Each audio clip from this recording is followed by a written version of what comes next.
Welcome to the Unworthy Leader Podcast, a show that shatters the illusion of perfect leadership. Here we expose the flaws, doubts, and insecurities behind the titles, proving that true leadership isn't about being worthy.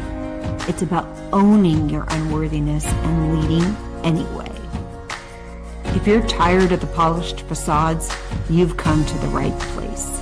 You'll hear the raw truth from leaders you admire and trust. I'm Kendra Dahlstrom, your host and executive coach to the Fortune 500 C-suite. Let's get started.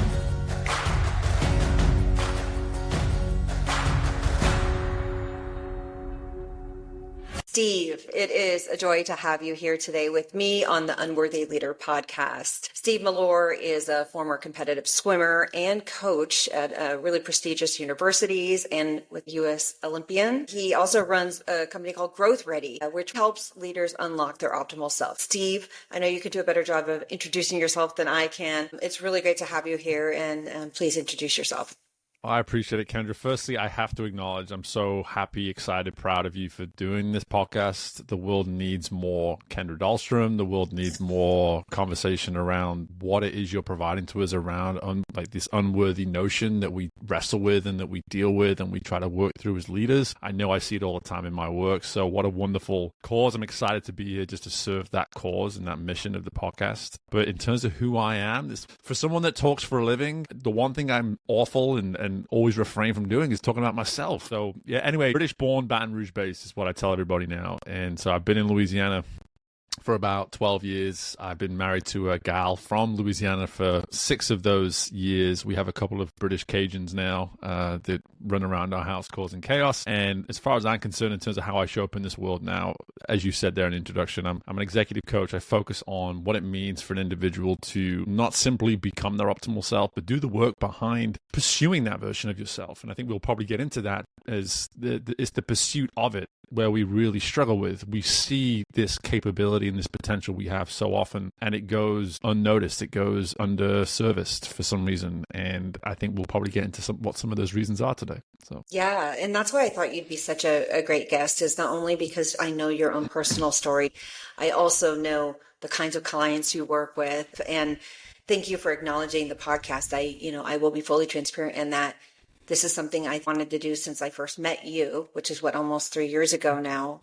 And what kept me back from doing it was imposter syndrome. I wasn't ready. Everyone has a podcast. Who's going to listen to me? Why me? Why do I think what I have to say is so important? And so it was so interesting as I went through my own little health crises this summer. Coming out of that, what came forward for me was this notion of serving. It doesn't have to be about me. I'm just the podcast host. The people I have on as guests are the stars. And what if I take reality TV and podcast and mash it up and expose this idea that I struggle with self-doubt and unworthiness, and I try to unpack it and learn about it by bringing in all sorts of different people from different industries and career sectors and learn from them while helping the audience too. Everyone kind of hides it and whispers it, but nobody actually wants to say it out loud. On that note, how do you define optimal self?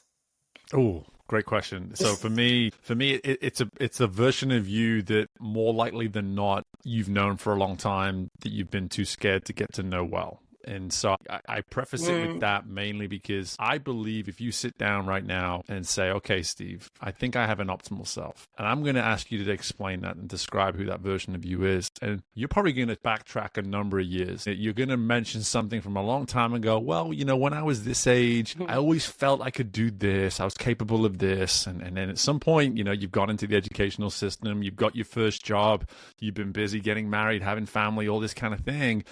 And whatever that picture was at some point got put on the mantle and just got forgot about. It's not been given a lot of attention for a long time. And believe it or not, we can still be what most would say from the outside looking in, a success. We can be a success and still not be pursuing our optimal self. And so many of my clients wrestle with this. Is here they are coming to me as an executive coach, and they meet me in this space of hey, we're in a high performance, high growth point of our journey as a company. And as an executive or an executive team, we feel as though we can be performing better. And so we get into the heart of what does better look like? For us to get better, we have to have this image, this idea of something that is greater than where we're at right now.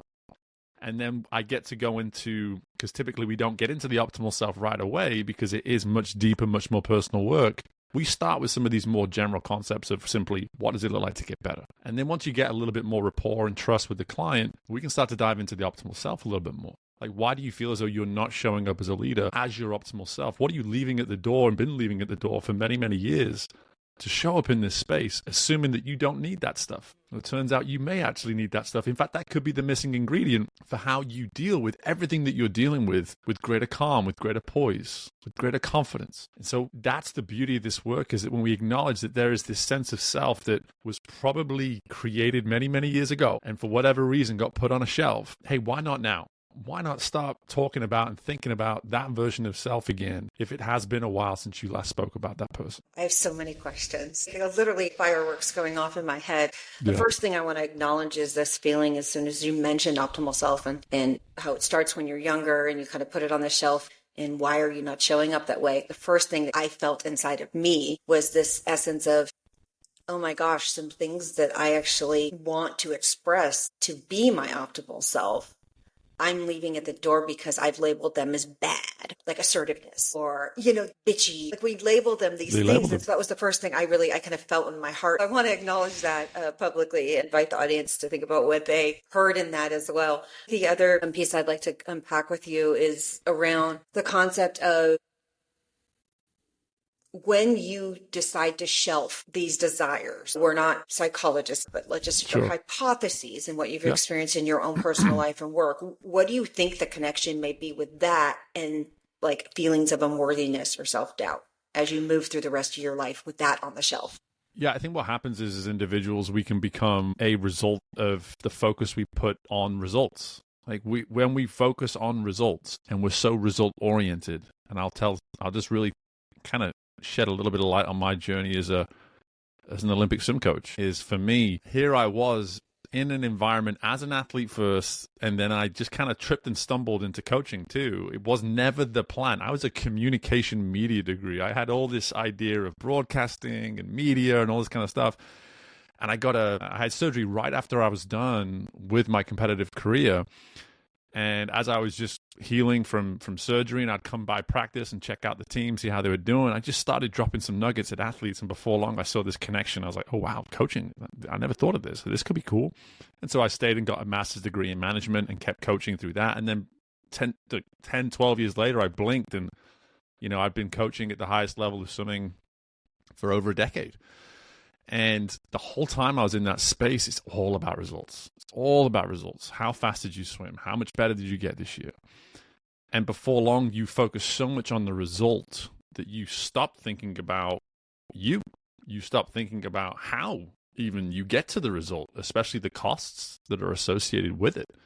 And for me, the big turning point came, ironically, when I had my greatest achievement. I had my greatest achievement in 2021. I was coaching at Louisiana State University. I put LSU's first ever U.S. Olympic swimmer on an Olympic team. We hadn't even sniffed that. It was nothing we'd even gotten close to in the many years of the program. And we pulled it off, myself and this athlete. And within literally 48 hours, I'm still at the Olympic trials. I'm still around. I'm like, this doesn't feel like I thought it would feel. I don't feel like I'm at the top of a mountain right now. I'm in so many ways, figuratively, within this career, I am at the top. I put a swimmer on the hardest Olympic team you can put a swimmer onto. And I don't feel better than for doing it. I don't feel more accomplished for doing it. In fact, I feel so clear for the first time that as a person, an individual, I've been neglecting myself in terms of what's best for me for a super long time. And again, it was in the reality of the result that I was able to suddenly just see myself in this mirror for the first time and go, dude, you've been so focused on the results around you, you've forgotten about the result of self. You've not been thinking about that for years. And it just all kind of hit me like a ton of bricks right there, still at the Olympic trials. And within 2 months, I was out. I was done with the career, started my own thing and building what I have today. Just simply through a sense of realization that, hey, if we're not pursuing our best self, if it's about the results around us and it's not about the self, then what do those results really mean? And so for me, that's that's where it all started for me. And that's the kind of how I get to where I am today and be so clear about the importance of this work today as well. Do you think you could have achieved what you did if you had spent more time on yourself in that process? I do. The fact of the matter is the environment itself just doesn't pertain to you doing that. It's such an accelerated environment. You are on a non-stop running treadmill. Right. And that's the saddest part now looking back on it. It really is. It's so hard to look back. Like, there's so much I have to thank for that. Literally the life I have today, where I live, the woman I'm married to, all these things is because of the sport of swimming. Nothing that's happening in my world today would not be happening without the sport of swimming.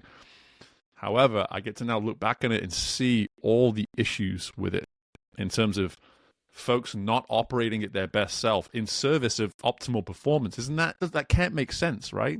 Like, how can that possibly make oxymoron. sense? It's like we're all sacrificing ourselves as the facilitators of optimal performance. There's something wrong there. The equation doesn't work. And so for me, I just happen to believe that if and when, and I truly believe it is a matter of when I go back to the world of elite sport in this work that I do today, I now get to speak from that perspective that we can press pause way more often than we're willing to press pause. We can look in the mirror way more often than we're currently looking in the mirror. And if we do that, I guarantee you that not only the results will get better, but the journey towards achieving those results will be so much more fulfilling as we go through it as well. I hear this a lot because my kids are younger, one's in middle school and they're in sports, and there's this whole travel team concept now that didn't exist when I was younger.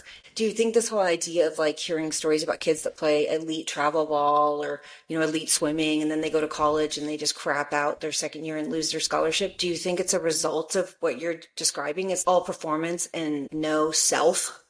Yeah, it is. And the sad part is that story that you just shared there is the majority. And we, as an environment, as a culture, we focus on the minority in terms of the folks that don't crash out, that don't burn out. And we assume that, hey, that's the example that my child needs to also go and pursue. And it's like, well, for some reason, they didn't break. For some reason, the walls didn't come crumbling down and they were able to somehow get through it all and get to where they are in their respective professional sport today. So good for them. However, it's why, let's just stay on my sport, for example. It's why someone like a Michael Phelps can go through what he went through, and now he doesn't shut up about the severe mental toll it took on him. He literally walks on stages now to talk as much about the mental health side of the swimming as he does in any other capacity, because he's experienced it, and he knows that all of that success, while in some ways worth it, he could have done it a different way. He could have talked to himself differently. And so if the greatest is saying this, why are we not listening? Why are we not listening? It's very self-sacrificial. Yeah. It is. And I think we've, again, like you alluded to earlier, neither of us we're not psychologists here or anything else. And so for me, what I tend to emphasize is that when I look at this sometimes sacrificial self, I like to describe it as the all or nothing mindset, which I think we can all be victims of. And I've been in therapy now for going on almost 9 years. And for me, the first hour maybe of therapy, my therapist was able to be like, well, Steve, you are a complete, 100% representation of what it looks like to be all or nothing and living life through this all or nothing lens. And that kind of worked for me when I was an athlete. Would I go back as an athlete now and maybe have a few words of some of my decisions? Probably. But it did serve the athlete in many ways that I became and was able to, I can now look back on. But in terms of life, in terms of career, in terms of family, in terms of faith, all this is not realistic. Like you say, it's not realistic. And it wasn't serving me. It was a great example of this was like my dating history. I would just go on first dates and be like, you're not marriage material. I'd be like, what a horrible pressure to put on this poor woman that I would be on a date with, to be like, if you don't pass the test on date one, Steve can't see you as wife material. And I was like, good grief, man. Like, that's not fair. That's not fair on her. That's not fair on you. And I think about like, that's how I was showing up in every capacity of life. Yeah. And so it's, it's funny now I get to, when I look at the history of my own marriage, is that how much all or nothing has been removed from that, and how much just being able to be present and consider everything and never over assume or anything like that. And that's the beauty of this work, is that you now see this like, oh, this is what the result can be. Like when you actually get it right in terms of the process and the approach, gosh, this is incredible what you can actually get in terms of the fruit. Yeah. If you did not live in Louisiana, I would say that I think we might have had the same therapist, because I was told the same thing, Right. probably about 5 years ago. And I remember she told me something similar. She said, Kendra, you only know how to live really close or really far, Mm. and life happens in the middle. And Yep. that's the part that's most uncomfortable, and you need to learn to live there. A lot of my life has been about either knowing how to be really close where I feel safe and secure, it's predictable, or like, oh, I'm really far away and I'm just removing myself. But I didn't know how Right. to live comfortably in between without anxiety. So Absolutely. this is a great segue into self-doubt. My mental model of self-doubt, I call it the spectrum of self-doubt. Everything from healthy inquiry on the left to full-blown imposter syndrome on the right. My theory is that we vacillate on that depending on context. Mm-hmm. Who are we with? How are we feeling? And I'd love to hear your thoughts around self-doubt and imposter syndrome. Yeah. The firstly, just awesome that you're doing that. I think secondly, the word spectrum immediately jumps out at me, because the point that your therapist was making there, the too close, too far. It's like, Oh, wow. I didn't even think that. Yeah. right. And so like for me, but here's the point, is that I actually, when I was coaching athletes, I would always reference this spectrum, because athletes lived on both ends of the spectrum and never anywhere in between. If they had a performance, it was either incredible in their eyes or it was terrible. And as a coach, try in either of those states. One of them is like they thought it was incredible, so they're on top of the world and there's nothing they can do better. And I was like, okay, well, they're not very receptive to feedback, right? And then on the other side, terrible, it's just like, well, is this a good time to tell someone how to do something better? Probably not. So it's just like you sit there as a coach and be like, how about we just give it 10 minutes? You go do your thing, and then when you're ready for feedback, you come back. And I learned that super early, fortunately, through the world of coaching. And I think about it now in the work that I do, and the spectrum is so powerful, because the word that, to go back to the initial question now, the word doubt has just been what I've referenced in the world of performance and how we treat ourselves. Kendra, it is a cancer. It is a cancer, and I don't use that word sparingly. I know what that word means to so many people, and it is that detrimental in our minds. And doubt in the world of sport, for instance, will cripple an athlete in the most inopportune times.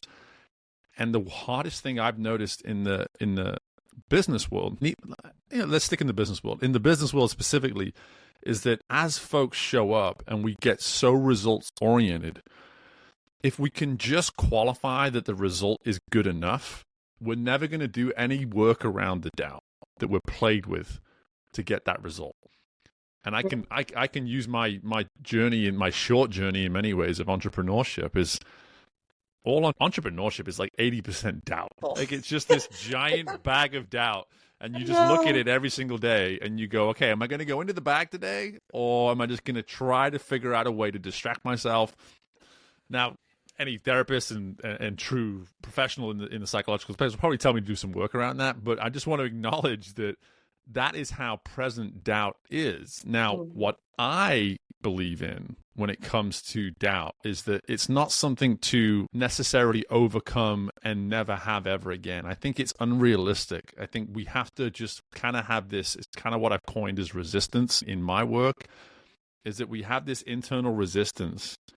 And instead of just ignoring it, and then when it comes up being like, shoot, it's back again, to actually befriend it, to get in bed with it and just say, hey, you know what? You're not going anywhere. You're around, and you're probably going to be around for a heck of a long time. And I would rather get to know you. I'd rather get to understand what it is that brings you out. I'd rather get to know what it is that is what the impact, that you're going to potentially have on me at the most inopportune time, so that I can be on the lookout for those inopportune moments. So again, that befriending of the doubt, that befriending of the resistance, it almost allows us to create a comfort around it and not see it as this big taboo item in our world. And it's like, you know what? You're part of the ride, doubt. You're part of the ride, resistance. You're part of the ride, self-critic. You're coming with me. Now, if I get to know you, I can actually then start to understand you a little bit more. And if I can understand you a little bit more, then I can probably operate and perform even with you at times as well. And so that's how I look at it. It's how I've always looked at it. There's certainly a spectrum with all of these sort of things, just to go back to what it is you're working on and bringing to us. But that for me is the key, is like that bag as an entrepreneur. I sit down with it every single day, and I know it's not going to go anywhere because so much of entrepreneurship is living in the unknown, and you can't help but deal with doubt in that world. So instead of just acting like it's not there completely, how about we just get to know it enough and choose when it's going to be a problem and when we can maybe do a bit of a better job around overcoming it, you know? Absolutely. And I mean, it's been my own personal experience, and I've also seen it with clients, that the more you ignore something, the louder it gets. Right. And so it's, again, not a psychologist. That's like a parent. That's just like that's parenting 101. The more you right. ignore the child, the louder they get. So true. But even in our own mind, so like if you keep ignoring a feeling or an emotion or a reaction and you stuff it, it's going to get louder and louder. And so, I am going to be having some scientists and psychologists on this program, so I look forward to hearing what they have to say about it. But my initial theory is that, well, the more you stuff it down, that's where it starts to move, to the right on the spectrum. And that's how you work your way to imposter syndrome. You're just not, you're not just born with imposter syndrome. It's seeds, right? And that seed grows as you move along this spectrum. And if you don't, to your point, allow yourself to acknowledge what's happening and to pause and to, take care and realize it's befriend it, I think was the word you used, which I loved. Yeah. I often try to look at it as it's just information. It's just here to tell me like what needs attention and love and, care and time or whatever you want to call it. And so I really like that strategy because I think so many of us try to, not now, later. Yeah. Well, there's never a good time. No. There's never a good time, right? No, and I think that that's why those moments in private are so important to do the work. And again, I think in our quietest times when no one's around, again, let's go right back to entrepreneurship. It's me, myself, and I running this thing. And so in those quiet times, that is when we're most likely to let the doubt, to let the self-critic, to let the resistance, as I call it, creep in and really overwhelm us and start to pick us apart. Mm-hmm. And that's the time to do the work. That's the time to sit down and ask the questions like, why do I feel doubt right now? Just get to the heart of the why straight away. Why am I doubting myself in this moment? Why am I questioning that this is going to happen or this is not going to happen? Where's that coming from? Is it coming from me right now in this moment? Is it a story from 10 years ago? What is it? What's causing that doubt? And suddenly you start to look at this thing in front of you and you actually start to see it sort of a form in your hands. And you're like, this is a thing. This is something that I actually can control and get to know, like I say, befriend. And by befriending it, we suddenly get this intimacy with it too. And I am so comfortable now with those moments of doubt to where I just step into curiosity right away. It's like, what's this about?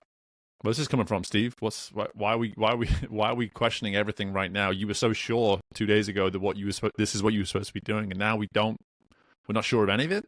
Something's happened. What's happened in the last 2 days? Let's look at this and think it through logically. And that's hard to do, right? But I think starting immediately with that support of a therapist, of a coach, or whatever it is a great place to start. But there's still that element of ownership and accountability that comes with the person to sit in those private moments and do the work there and then, so that when you are in those more public moments, you kind of create your own operating system for how to deal with it as and when it comes.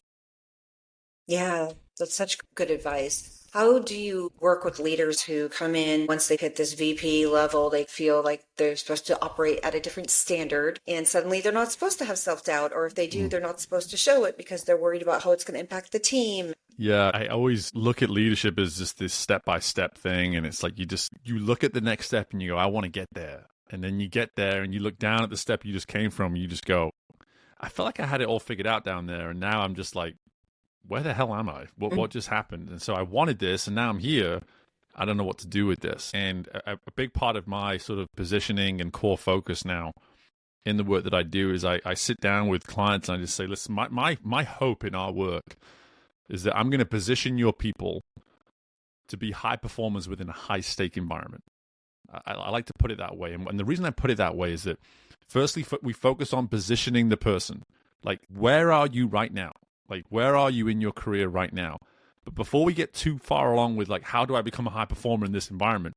Let's acknowledge the stakes. Let's acknowledge the environment that we're in. And this might be new, whether it be high growth, like we've grown a whole bunch. And so let's acknowledge that what was a year ago is no longer. Maybe it is people that started in the company from its outset, and now the company is now 10x the size. So this person that was just responsible for a little bit of work at the beginning is now responsible for people. And it's like, holy smokes, like I didn't know I was getting into this to be responsible for people. It's like there's a lot of stakes that come with that, right? And so let's just get clear and comfortable with the stakes first.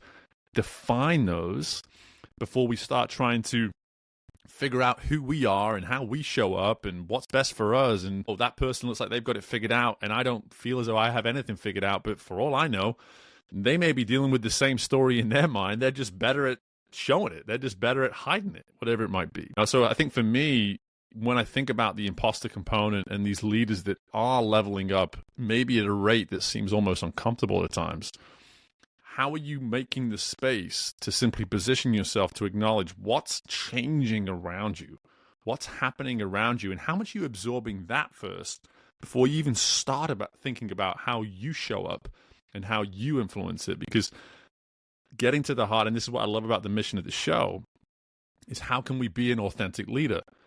We have to, the only leader that is going to be the best version of you is the authentic leader. There's no book, there's no leader around going to make you the best leader you can be if it means it comes at the sacrifice of your authentic self. And so the authentic self can only come out if you get comfortable with the environment that you're in and the people that you're around. So focus on the environment and the people, and then start to do the work on yourself as you get more and more comfortable with all these moving parts and all these things that are happening around you. And I guarantee you, you'll at least hold on to some sort of slither of authenticity then, as opposed to, and this is where we step into all this imposter syndrome, we let go and we lose sight of who we are, and we get so caught up in this version of something else that we assume we're supposed to be. When people feel it, and as you said, get close with it, get curious, ask questions, how much of that do you think could potentially be solved with skills, knowledge, and support?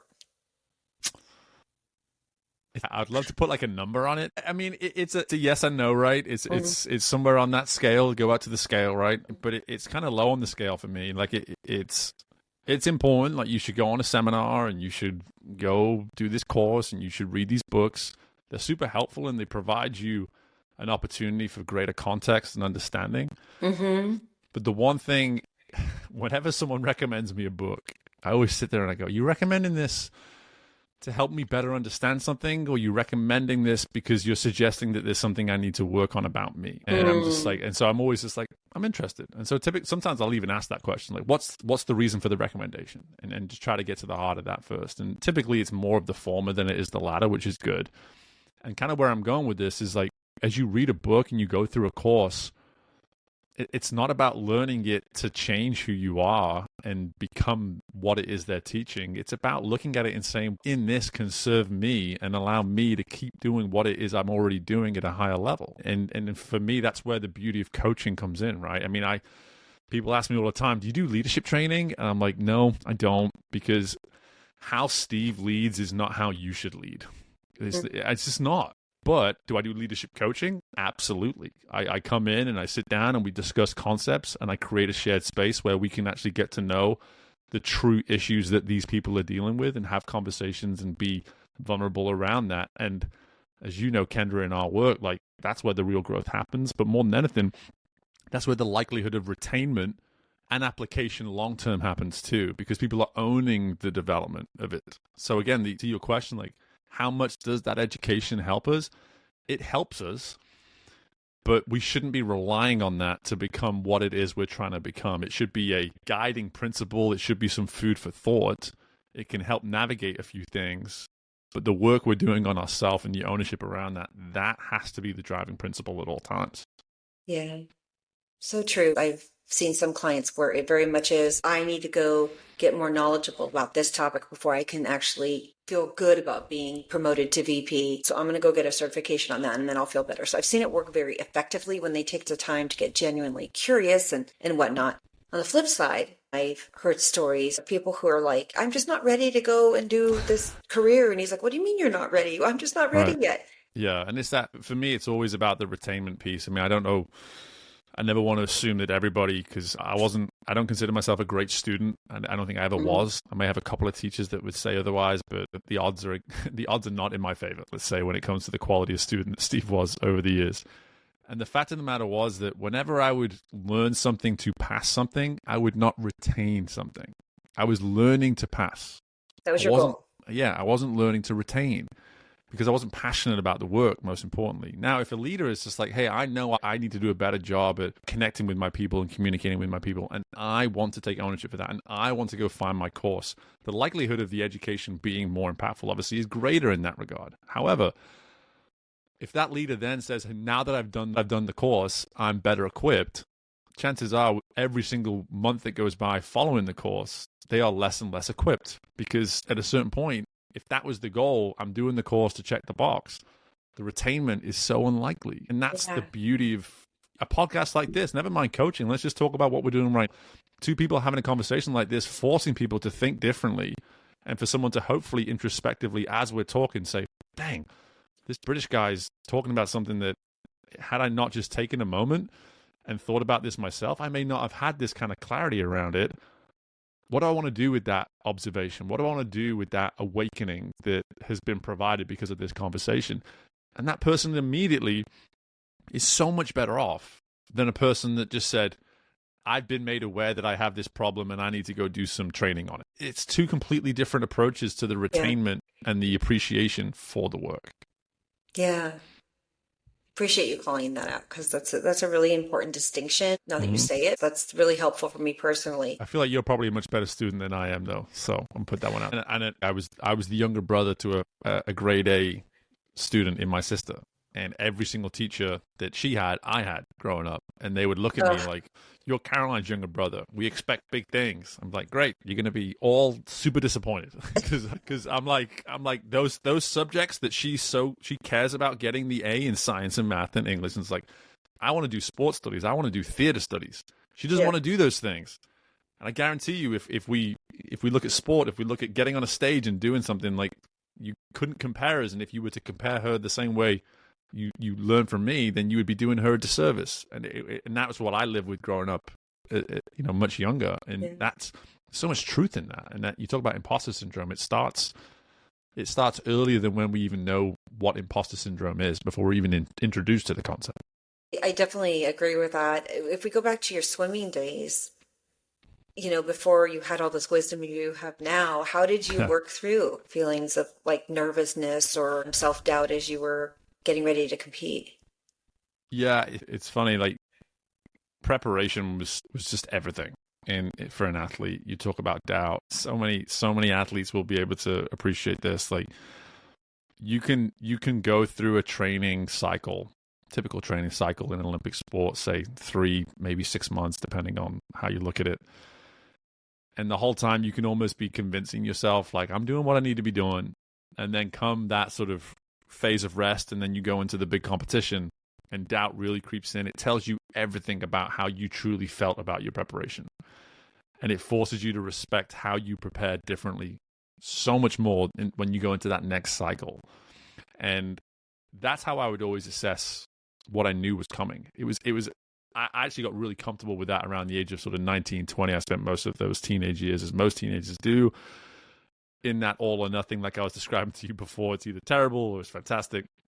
And then I actually found the use of the spectrum in my later years. I swam until I was about 22, 23 years old. So in the world of Olympic sports, that's pretty old. And so there I was in those last 2 or 3 years, just really comfortable knowing as I'm warming up for a major event, I kind of knew what was coming already. I was just like, this has been a great phase of training. I feel great. I know this is going to be good.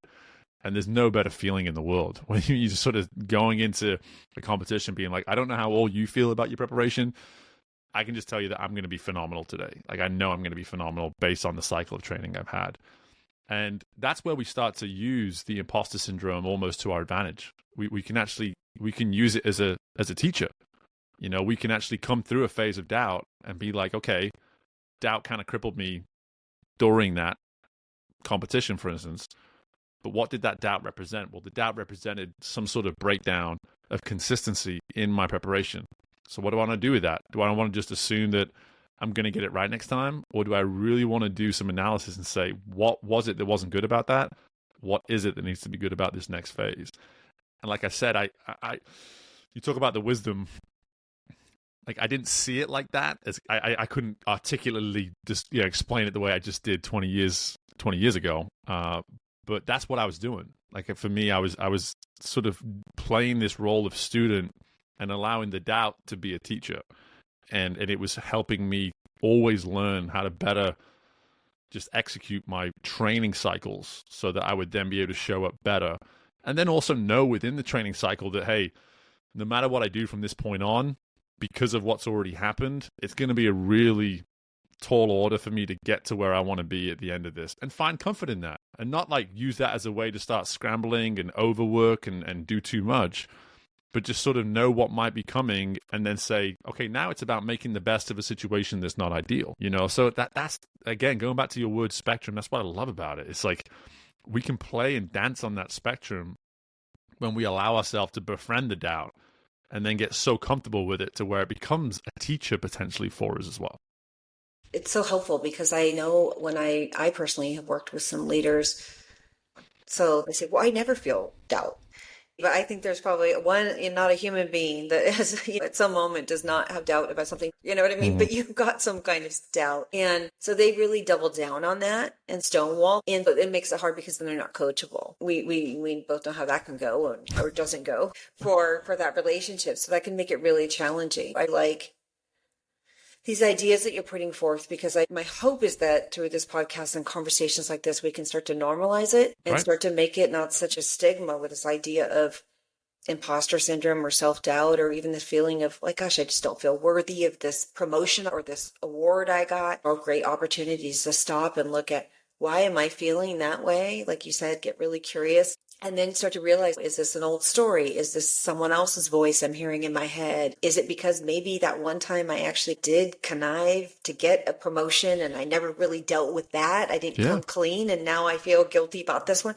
I mean, you got to come clean with yourself. And I think that that's where a lot of this festers. For sure. I think something you're alluding to again here is where I can tie it back even to elite sport, is like that person that's somehow connived their way to getting a certain position within an organization. In many ways, while they did what was required to get it, then they live with this, when am I going to get found out? Like, when not in terms of what necessarily got me here, but more so like why they're maybe not equipped to handle what it is they're now responsible for. Mm-hmm. And this kind of goes back even to what you were saying before about what you're experiencing with your kids now and how you're being encouraged to like, hey, play year round, it's all in and all this kind of thing, is that we have these exceptions to rules that we then allow the exception to almost be the guiding light of how we should all be doing it. And it's so false. And it's such a shame that we get caught up with that story sometimes, is that we see this person who's 28 in a position of power and there's a bunch of 30, 40, 50-year-olds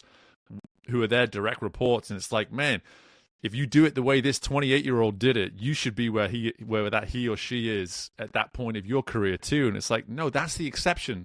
That's the exception. And if you're going to allow yourself to be influenced by the exception, then yes, you're going to have doubt. Yes, you're going to have imposter syndrome, all this kind of stuff, because you're not looking at the situation for the reality that it is. That is in fact the exception that you're experiencing and that you're seeing, And so for us, I think whenever, because this happens a lot, it's like, are you feeling any doubt lately? And oh, no, I'm good. And then they'll start telling you a story. And you're like, kind of sounds like doubt. Why is it you're not owning the fact that this is doubt? And again, it's that way of owning that you're maybe, for whatever reason, not equipped or whatever it might be. And that is like an admittance of failure of some sort. And it's like going back to the exceptions of the rule.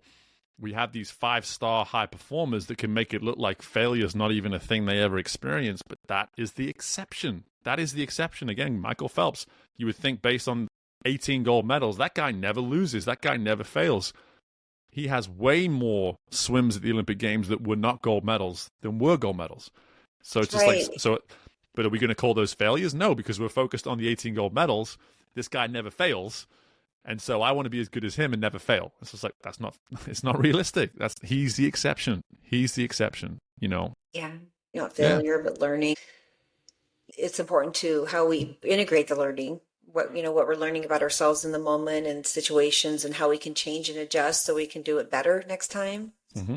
I think it's also something that you're saying, around the normalization of it, is to remove the stigma. I think we need to stop looking at it as a weakness. And I've often said your imposter syndrome can be your superpower. So I think, and you said that too. So I'm glad we agree on that. And I think we need to look at ways that we just stop letting leaders get away with the cop out of it being a weakness. Yeah. I think that's just a way for them to not want to look at it. Yeah, and that's the responsibility of the leader at the top, right? And that's the space that you and I are operating in so often. And you just go, okay, how can I help you get way more comfortable being a model for what it looks like to admit doubt, to acknowledge some of these insecurities that you maybe have to deal with in your position? One of my favorite questions that I ask all clients, I have this little 4-question worksheet that they get right within 24 hours before every session. And I got really lucky with this awesome acronym when I first started my business. There's this old saying in British language, the word Slade. And the word Slade, S-L-A-D-E, is like this little valley.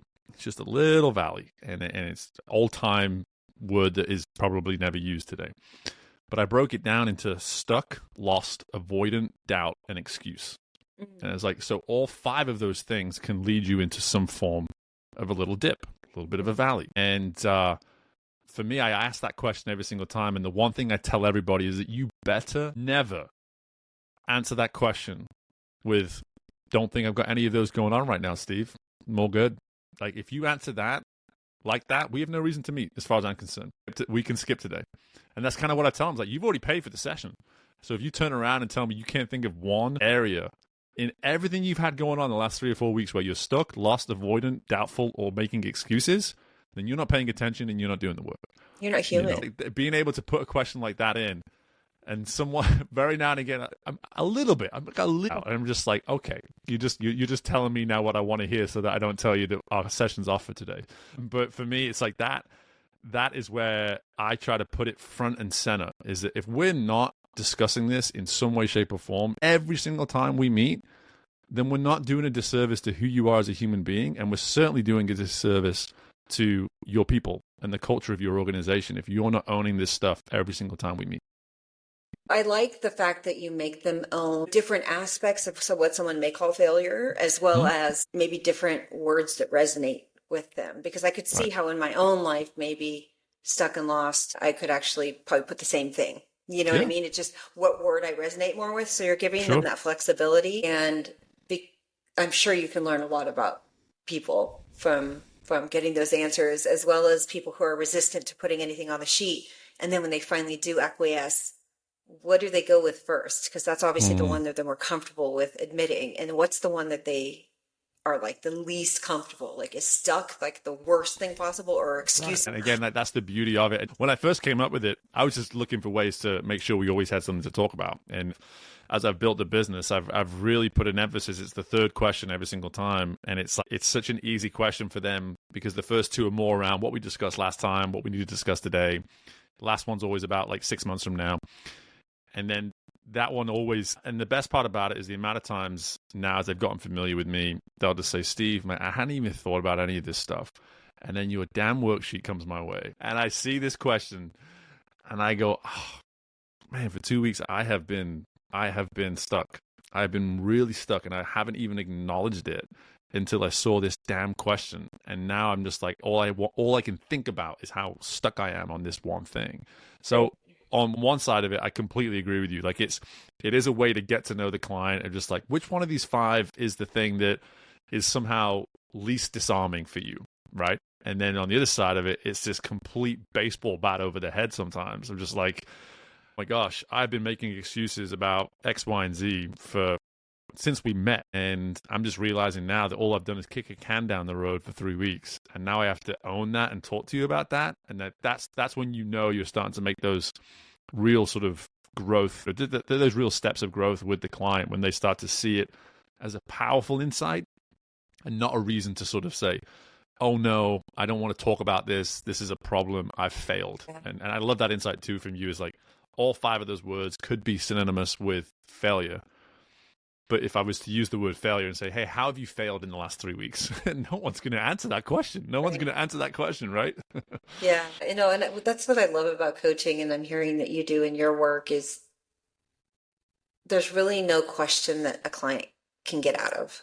Right. And it's not because I'm deliberately trying to do gotchas or make anyone look bad or judge them. I don't want this to come across that way at all. But in service of them, we are not letting them get in their own way. Right. And so just the mere fact that maybe a client didn't do the sheet and then you go to the call, well, they're stuck. Like, it's just the irony of it. I didn't have time. They don't know what to think of, they're making excuses as to why they didn't do it. Right. That's right. I love it. I love it. Steve, thank you so much for spending time with me today. I always enjoy talking with you and learning from you and with you, and it's just been such a pleasure. How can the audience learn more about you and purchase your book? Oh, the book on Amazon, Shock the World.